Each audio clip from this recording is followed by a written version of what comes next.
उजाले उनकी यादों के हमारे साथ रहने दो। उजाले उनकी यादों के हमारे साथ रहने दो। न जाने किस गली में जिंदगी की शाम हो जाए। तमन्ना दर्द दिल में हो तो कर खिदमत फकीरों की। तमन्ना दर्द दिल में हो तो कर खिदमत फकीरों की। नहीं वो लाल मिलता है अमीरों के खजाने में। पहली बार यहाँ सत्संग का आयोजन और बड़ा ही खूबसूरत नज़ारा माहौल परिवेश में हम लोग बैठे हुए हैं। सत्संग स्थल जन्नत है, बैकुंठ है। और बैकुंठ अलग से मानते हुए कल्पना है। असली बैकुंठ स्वर्ग जन्नत ये सत्संग है। कबीर साहब के वचन याद करिए, उन्होंने कहा है राम बुलावा भेजिया दिया कबीरा रोए। जो सुख साधु संग में सो बैकुंठ न हो। ये उनका जगत प्रसिद्ध वचन है। और साहब के कहने के अंदाज तौर तरीके अद्भुत है, बेजोड़। उनके जैसा महामहिम हम तो केवल संत सम्राट कहते हैं। अन्य परंपरा वाले लोग उन्हें संत शिरोमणि कहते हैं। संतों में सबसे ऊपर सिर मुकुट सबके संत शिरोमणि, मणि नाम चमकता हुआ। और कबीर साहब भी साखी में क्या कहते हैं, राम बुलावा भेजिया। ये एक रूपक है।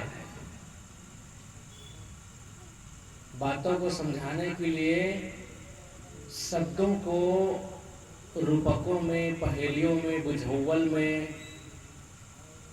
अनुक्ति अलंकार में, रूपक में कहा जाता है। जैसे कि छत्तीसगढ़ी में जनौला है ना, एक सुपलई गांव भर बगरई काय चंदई नहीं है ना, कूद कूद के पार बांध काय सूजी। ऐसे ही कबीर साहब की वाणी रथ है, एकदम चूहे वाला। इसमें रूपक में साहब कह रहे हैं, क्या कह रहे हैं, राम बुलावा भेजिया दिया कबीरा रोए। ऐसा लगता है कि राम जी कहीं ऊपर है बैकुंठ में और वहाँ अपने दूत को भेजे यहाँ कबीर साहब को जाओ भाई बुलाओ। वहाँ उनकी जरूरत नहीं है।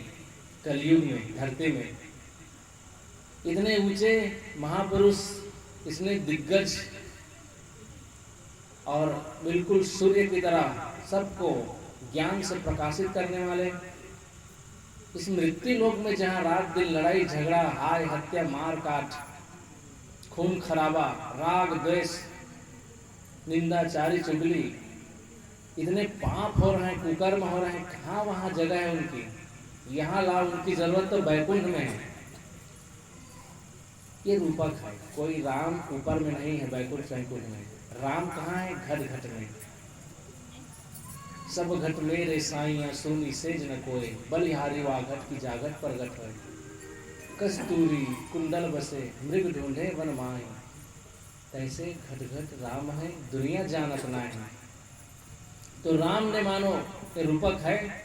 रूपक में बोलते हैं ना, गणित में भी बोलते हैं, मान लो। दाल और साग हमने मान लिया है नहीं, मान लिया है। ऐसे ही मान लो, बैकुंठ में राम जी हैं और वो कह रहे हैं, ऐ दूत मेरे सहचर जाओ धरती पर और कबीर साहब को बुला करके ले आओ बैकुंठ। तो जब दूत बुलाने आए तो कबीर साहब कहते हैं, दिया कबीरा रोए। मुझे रोना आ गया। हम लोग रोते हैं वो अलग है, कबीर साहब जो रो रहे हैं वो बिल्कुल अलग है। हम लोग किसके लिए रोते हैं, धन के लिए, जमीन के लिए,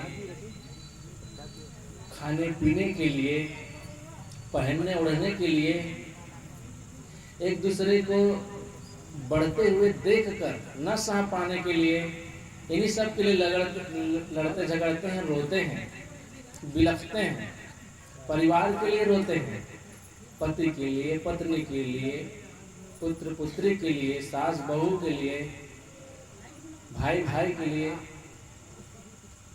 कुल मिलाकर के संसार के लिए रोते हैं। लेकिन कबीर साहब किसके लिए रो रहे हैं? बैकुंठ जाने के लिए रो रहे हैं, बैकुंठ न जाने के लिए रो रहे हैं। राम बुलावा भेजिए दिया कबीरा रोए, कबीर साहब रो दिए। तो वो वाला नहीं रो रहे हैं कि आंसू निकल जाए। रोने का अर्थ है कि नहीं जाना है वहां, उसके लिए वो रो रहे हैं। और हम लोग रोते हैं तो आंसू निकल आते हैं, और कई लोग आंसू भी नहीं निकालते, नाक में रोते हैं, भनभनाते रहते हैं, झनझनाते रहते हैं, छनछनाते रहते हैं। और बिल्कुल ना तवा में पानी डालो ना, वैसे चनचनाते रहते हैं, और बिल्कुल नाक जैसे फनफनाते रहते हैं, और ढनढनी पेड़ जैसे झनझनाते रहते हैं। तो वो रोना नहीं है। यहाँ कबीर साहब न जाने के लिए कह रहे हैं, निराश हो गए, मतलब नहीं जाना है बैकुंठ। तो दूत ने पूछा, बैकुंठ क्यों नहीं जाएंगे साहब जी, क्या गलती हो गई हमसे? आपको महाराज श्री रामचंद्र जी बुलाए हैं बैकुंठ से। तो साहब ने कहा, जो सुख साधु संग में सो बैकुंठ नहीं। जो सुख, आनंद, खुशी, प्रसन्नता, प्रफुल्लता, मग्नता, मस्तानगी सत्संग में है, संतों के संग में है, उनके चरण शरण में बैठकर जो आनंद, खुशी, प्रसन्नता मिलती है, उसकी तुलना दुनिया के किसी जगह में नहीं की जा सकती, न किसी लोक लोकांतर में की जा सकती है। बशर्ते उनका महत्व हमें समझना है। पैसे का महत्व समझ में आता है, गाड़ी घोड़े का महत्व समझ में आता है, लेकिन साधु संघ का महत्व समझ में नहीं आता है। जिस दिन समझ आ जाएगा, आपकी नजर, आपका दिल उसी के लिए धड़केगा, आपकी नजर उसी को देखेगी। आप अवसर ढूंढते रहेंगे, कहाँ सत्संग हो रहा है, कहाँ संत गुरुजन आए हैं, अवसर खोजते रहेंगे आप। सत्संग में जाने के लिए बहाने बना लेंगे आप। और जिसको सत्य का दर्शन नहीं हुआ है, संतों के संग का लाभ नहीं मिला है, वो अंदर उसकी जागृति नहीं आई है, वो बहाना बनाता है, नहीं जाने के लिए बहाना बनाता है। और जिसको मिल गया है वो रस, आत्मरस, मस्तानगी का रस, तो जाने के लिए बहाना बनाता है। कीमत समझना पड़ेगा हमें। साड़े की कीमत समझते हैं। कहीं कोई बाइक खरीद के ले आया या फिर 4 पहिया खरीद के ले आया, उसका कीमत समझता है। अगर वो पेट्रोल डाल रहा है उसमें, तो डीजल नहीं डालेगा भूल करके, मिट्टी तो डालेगा ही नहीं। और ये हम सत्संग का महत्व समझेंगे जिस दिन, उस दिन अपने इस साधन रूपी शरीर का भी महत्व समझेंगे। साधन धाम मोक्ष कर द्वारा, पाए न जय परलोक सिधारा। जिस दिन इसका महत्व समझ जाएंगे शरीर का, इसमें भूल कर भी गुटखा, पान, तमाकू, बीड़ी, सिगरेट खाएंगे पिएंगे नहीं, इसमें खोसेंगे नहीं। आपकी वाणी प्रभु की वाणी है, आपके अंदर सरस्वती बसनी चाहिए। लेकिन इसी वाणी से हम गाली भी देते हैं, इसी वाणी से अभद्र शब्द का प्रयोग करते हैं। इतना सुंदर हमें जुबान, ये वाणी मिली है, और इसका प्रयोग कितना दुर्व्यवहारिक करते हैं। जो जो कीमती चीज हमारे पास है उस सब का हम दुरुपयोग करते हैं, और दुरुपयोग का फल दुर्दशा होती है, और उस दुर्दशा से हमें कोई नहीं बचा सकता। इसलिए मैंने शुरुआत में कही कि तमन्ना दर्द दिल में हो तो कर खिदमत फकीरों की, नहीं वो लाल मिलता है अमीरों के खजाने में। अगर आपके अंदर जरा भी सूझ है, बुझ है, समझ है, तो आपको अंदाजा लग जाएगा संतों की महिमा का, गुरु संतों के बातों का, उनमें कितनी गहराई है। गुरु और समंदर दोनों में गहराई होती है, लेकिन थोड़ा अंतर होता है। समुद्र के गहराई में, समंदर के गहराई में लोग डूबकर मर जाते हैं, और गुरु की गहराई में और तर जाते हैं, उबर जाते हैं। तो गुरु की गहराई को समझिए आप। गुरु सगा और संत सगा, अंत सगा है राम। कहें कबीर इस जीव को तीन ठौर विश्राम। संत सगा है, गुरु सगा है, और अंत में राम सगा है। कौन राम? रमैया राम। सबके अंदर में रम रहा है, वो राम है। यस्मिन् इति रामः रमन्ते योगिनो यस्मिन् इति रामः। योगी जन जिसमें रमण करते हैं वो राम है, और राम जो रम रहा है उसमें रमण करते हैं। योगी जन किसमें रमण करते हैं? अपने अंतरात्मा में, अपने आप में रमण करते हैं। आप भी अपने आप में रमण करके देखिए, अपने आप में मस्त होकर देखिए, जिंदगी एकदम खूबसूरत हो जाएगी। जो जिंदगी हमें जीना कठिन लगता है, रात दिन परेशान रहते हैं, वो जिंदगी इतनी हल्की हो जाएगी, इतनी खूबसूरत, इतनी अच्छी हो जाएगी, एकदम आसान हो जाएगा, पानी पीने जैसा। हम ही ने तो अपने मन को उलझा रखा है, किसी दूसरे ने उलझाया है क्या? अपने सुरझे सुरझिया देखे सब संसार, अपने उलझे उलझिया यह गुरु ज्ञान विचार। साहब कहते हैं अपने मन को उलझा करके, फंसा करके, प्राणी में, पदार्थों में, परिस्थितियों में, खाने पीने की चीज़ों में, दृश्यों में उलझा उलझा करके हर मनुष्य दुखी है।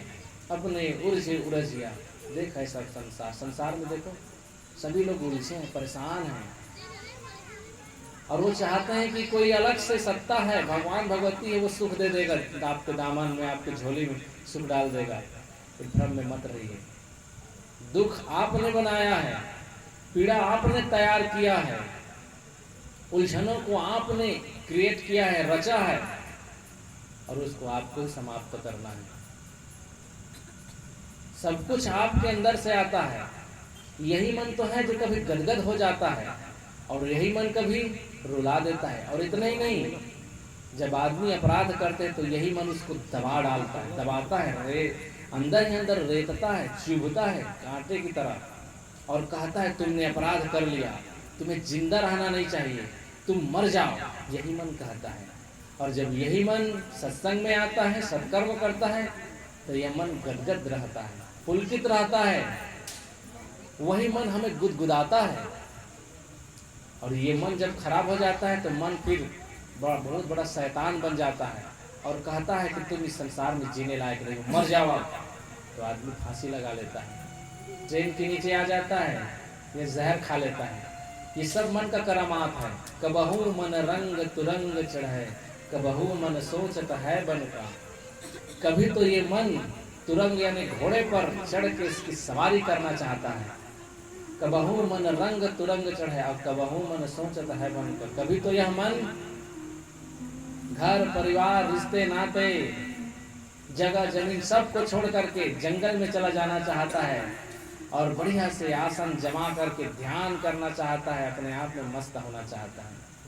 छड़े रुष्टे छड़े तुष्टे, रुष्टे तुष्टे छड़े छड़े। क्षण में मन रुष्ट हो जाता है, क्षण में संतुष्ट हो जाता है, क्षण में नाचने लगता है, और क्षण में मायूस, खोपड़ी गरम। इस मन को समझा लो।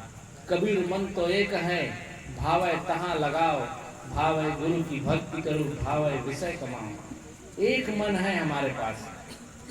और सोचिए अगर 2-4 मन होता तो। एक मन ने हमें रुला के रख दिया है, हमारा बजा दिया है बैंड, हालत खराब कर दिया है मैन ने हमारा। इसी मन को समझाना है हमें। इसीलिए साहब कह रहे हैं, साहब की अपील है, निर्देश है, ये संदेश है। कबीर मन तो एक है, भावै कहाँ लगाओ। जहाँ भावता है तुम्हें, अच्छा लगता है, रुचता है, वहाँ लगाओ। लेकिन ध्यान रखना। कैसे ध्यान रखना? भावै गुरु की भक्ति करो, भावै विषय कमाओ। संसार की चीजें को कमाने में लगोगे कमर कस के, तो जिंदगी बर्बाद हो जाएगी। सब कमाते हैं, कमाना उद्देश्य है तो जिंदगी का कोई मूल्य नहीं है। जिंदगी गधे और बैल से ज्यादा नहीं है, फिर खत्म कहानी। और अगर गुरु की भक्ति करोगे तो जो आनंद आएगा, जो प्रसन्नता मिलेगी, जो मजा आएगा, जो गहरी शांति मिलेगी, उसका वर्णन नहीं कर सकते आप। वो स्व संवेद्य है, खुद ही जान सकते हैं।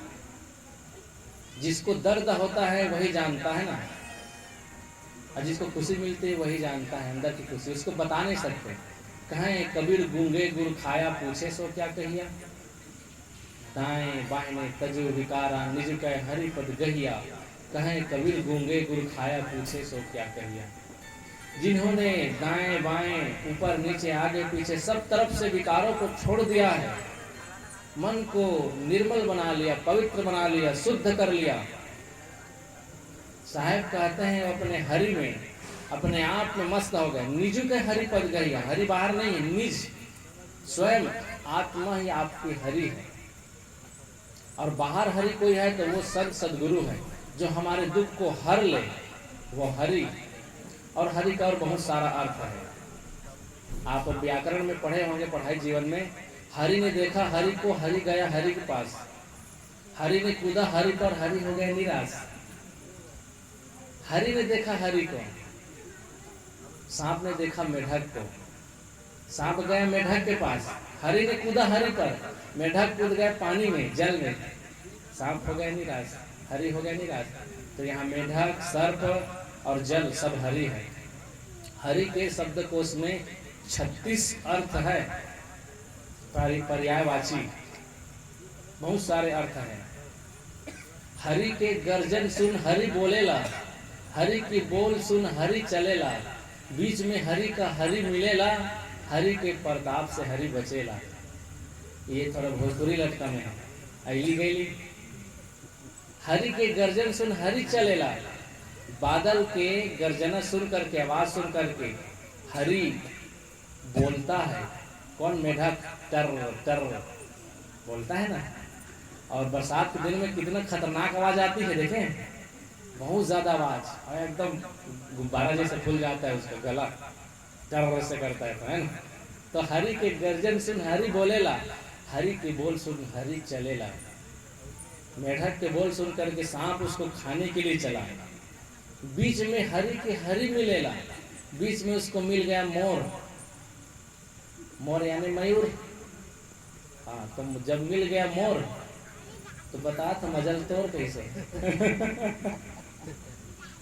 तो बीच में हरि के हरि मिलेला, मिल गया मोर, उसको उठा लिया, पकड़ लिया, मार डाला उसको। हरि के प्रताप से हरि बचेला, मोर के प्रताप से मेढक बच गया। ये सब हरि का अर्थ है। तो साहब कहते हैं निजु का हरि पद गहिया, आपका निज स्वरूप ही हरि है। वो आत्मा ही परमात्मा है, परमात्मा अलग नहीं है, दो चीज नहीं है, वो एक ही चीज है। राम से प्रश्न करवाया गया। रघुनाथ दास एक बहुत बड़े लेखक हुए हैं, इतनी मोटी, फिजिक्स और रसायन से भी मोटी उनका ग्रंथ है, और उसमें राम लक्ष्मण प्रश्नोत्तरी शतक है। राम गुरु के रूप में है, लक्ष्मण शिष्य के रूप में है। तो राम जी से प्रश्न किए, किसने? लक्ष्मण ने। कहा कि हे प्रभु, हे गुरुदेव, जीव इसमें भेद किम, जीव और ईश्वर में क्या भेद है, आत्मा और परमात्मा में क्या भेद है? तो उन्होंने कहा उत्तर में, इतनो अहै सदैव, बस इतना ही है। क्या है? बद्ध दशा में जीव कही, मोक्ष दशा में शिव। जब ये जीव, ये मनुष्य संसार के प्राणी पदार्थों में भूला रहता है, कमाने खमाने में ही लगा रहता है, कमाने धमाने में, तब ये बंधन की दशा में रहता है। भजन नहीं करता है, ध्यान चिंतन नहीं करता, सदग्रंथों का पठन पाठन नहीं करता, संतों के संग में नहीं लगता, तो वो बुद्धि नहीं आती, वो समझ ही पैदा नहीं होती है। डॉक्टर के संग करेंगे तो डॉक्टरी सीखेंगे जी, और वकील के संग करेंगे तो वकालत सीखेंगे, जानेंगे उसका दांव पेच कि कौन से जुर्म में कौन सी धारा लगती है। डॉक्टर के संग करेंगे तो पता चलेगा कि कौन से मर्ज में कौन सी दवा देना है और कौन सा इंजेक्शन लगाना है। ऐसे ही दुनिया के जहां जहां जिन जिन क्षेत्रों में, विभागों में आप जाना चाहते हैं, उसमें जो लगे पगे हैं, निष्णात हैं, आगे बढ़े हैं, उनका संग साथ करेंगे, आप भी वैसे हो जाएंगे। और इस जीवन में अगर शांति का सागर होना है सारे दुखों को मिटा देना है, मन एकदम दुख मुक्त हो जाए, ऐसा चाहते हैं आप, सुख का सागर बनना चाहते हैं, तो जैसे संत जन हैं, गुरुजन हैं, सज्जन हैं, उनके साथ उठे बैठिए, उनका संग साथ करिए, सत्संग में आइए, सब ग्रंथों को पढ़िए, देखिएगा आपका मन मगन हो जाएगा, गगन मगन हो जाएगा, एकदम बिल्कुल मक्खन की तरह। मक्खन कितना मुलायम होता है, किरकिरा नाम का चीज नहीं होता उसमें, एकदम मुलायम। ऐसे ही हमारा मन मुलायम हो जाएगा, मजा आ जाएगा जीवन जीना। जीवन जीना बहुत सरल है, हल्का है, कठिन हमने बना दिया है मन को फंसा के, मन में उबड़ खाबड़ संस्कार भर के। इसलिए साहेब कहते हैं, निज के हरि पद गहिया, कहे कबीर गूंगे गुड़ खाया, पूछे सो क्या कहिया। अगर गूंगे व्यक्ति ने गुड़ खा लिया है और पूछोगे बताओ उसका स्वाद कैसा है, तो क्या कहेगा वो? कहेगा, पता नहीं चलेगा। और अगर लिख के बताओ कहेगा तो लिख देगा बहुत मीठा है, तो जान जाओगे क्या? नहीं जानोगे। बहुत मीठा है तो पूछेगा कैसे मीठा है, तो फिर लिखेगा बहुत बहुत बहुत बहुत ज्यादा मीठा है। फिर कहेगा फिर भी स्वाद कैसे लगता है, तो फिर लिखेगा बहुत बहुत बहुत ज्यादा मीठा है भैया। अब इससे ज्यादा वो नहीं बता सकता। जब आप स्वयं गुड़ खा लेंगे तब आपको पता चलेगा कि हाँ ऐसा लगता है। इसलिए जो सत्य है वो स्व संवेद है। जब संग करोगे थोड़ा सा छीटा पड़ेगा तब आपको पता चलेगा। इसलिए महाराज श्री कृष्ण जिसको 16 कला से विभूषित बताते हैं, उन्होंने भी संत के गुण गाया है। निरपेक्षम मुनिम शांतम निर्वैरम समदर्शम अनुवज्याम्यहम् नित्यम प्रयत्न घृणेनुभिः। उन्होंने कहा, महाराज श्री कृष्ण ने, ये महाभारत, ये श्रीमद् भागवत में आता है ये वचन। क्या कहते हैं? निरपेक्षम मुनिम शांतम निर्वैरम, जो निष्पक्ष है, किसी पर पक्षपात नहीं करता। हम घर में बहुत पक्षपात करते हैं, जिसे चाहते हैं उसी को जायज नाजायज, उचित अनुचित सब करके संपन्न बनाना चाहते हैं, जिसको नहीं चाहते हैं उसका सब लूट लेना चाहते हैं। ये पक्षपात। खैर इसके विषय में ज्यादा चर्चा होगी, इसके खोलूंगा तो फिर बहुत लंबा जाएगा। तो निरपेक्षम, मोटा मोटा इतना समझे, जो निष्पक्ष है, मुनिम मननशील है, शांतम शांत है, कोई बेचैनी नहीं, कोई परेशानी नहीं। निरपेक्षम मुनिम शांतम निर्वैरम, किसी से बैर की भावना नहीं है, और समदर्शनम समदर्शी है, सबको अपने समान जानता है। यस्तु सर्वाणि भूतानि आत्मन्यवनुपश्यति सर्वभूतेषु चात्मानं ततो न विजुगुप्सते।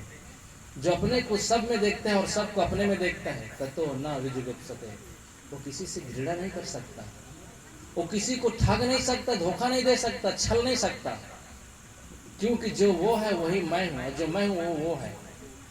फिर पराया कौन है? हम भगवान को ठगते हैं, छलते हैं और भगवान की पूजा करते हैं, क्योंकि नर में ही तो नारायण है। साहेब ने इसी को कहा, नर नारायण रूप है तू जनी जाने दे, समझ है तो समझ ले खलक पलक में खेल। ये मनुष्य, नर मतलब केवल पुरुषों को कहा जा रहा है ऐसे मत समझिए। नर से तात्पर्य है जितने भी मनुष्य हैं, और इतने नहीं प्राणी मात्र। तो यहाँ तो मनुष्य को कहा गया है, ज्यादा व्यवहार उन्हीं से होता है। इसलिए नर नारायण रूप है तू जनी जाने दे, समझ हो तो समझ ले खलक पलक में खेल। इसको देह मत समझो खालिस, देह तो साधन है, एक खोल है। आजकल में इसको गिरना है, टूटना है, बिखरना है, मरना है। इसके अंदर जो बैठा है चेतन आत्मा, वो अमृत है, वही ईश्वर है, वही देवों का देव है, वही ब्रह्म है, वही शिव है, वही राम है, वही अल्लाह है, वही खुदा है। वो आपसे नहीं जुदा है, आपके अंदर खुदा है। खुदा को खुद से जुदा जाने अधूरा है, दिखला दे जो खुद ही में खुदा, फिर उसे कहते हैं। जो अपने से खुदा को, अल्लाह को, प्रभु परमात्मा को जुदा समझता है, अलग समझता है, वो समझदार नहीं है।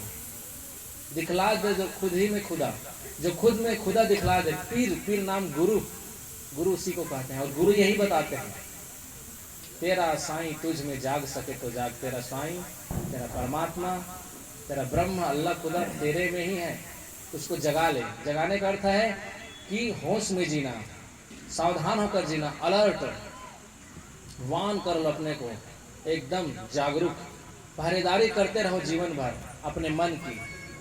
बाहर की चौकीदारी पहरेदारी बहुत कर ली, अब अपने मन की पहरेदारी करो। तो कमाना धमाना ये एक मजबूरी है, उद्देश्य नहीं है।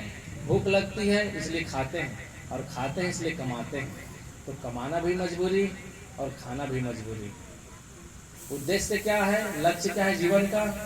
इसी जीवन में दुख रहित होना, मन की पीड़ा से मुक्त होना, ये सब के अंदर की मांग है।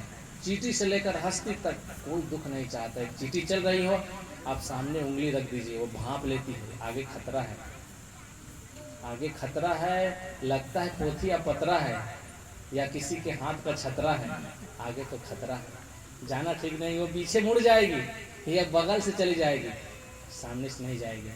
तो चींटी से हस्ती तक कोई दुख नहीं चाहते, फिर हम तो इंसान हैं, कैसे दुख चाहेंगे? दुख में एक घड़ी जीना भी मुश्किल होता है, और सुख में तो दिन कैसे बीतते पता नहीं चलता है। संतों के सुख को समझिए, जिंदगी बीत जाती है, दुख क्या होता है वो जानते नहीं हैं। लोग बताते हैं, उसके अनुसार हमें कहना पड़ता है।